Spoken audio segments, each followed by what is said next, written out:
Hello everyone, welcome back to our YouTube channel Appify. So today in this video I'll be showing you how to change name on Bigo Live. So without getting further delay, let's jump into our video. First of all, open up Bigo Live. Make sure you have already downloaded Bigo Live on your device.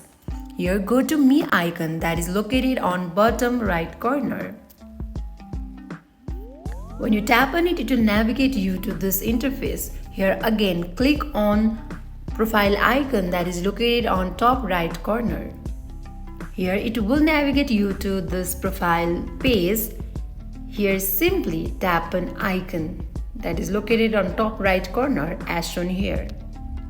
Now scroll down until you find your name. So simply tap on your name and here change your name. Let me change my name and click on save button. So you can see that you have successfully changed your name on Bigo Live. So that is it for today. If you guys like this video, do not forget to like, comment and subscribe our channel. Thank you for watching.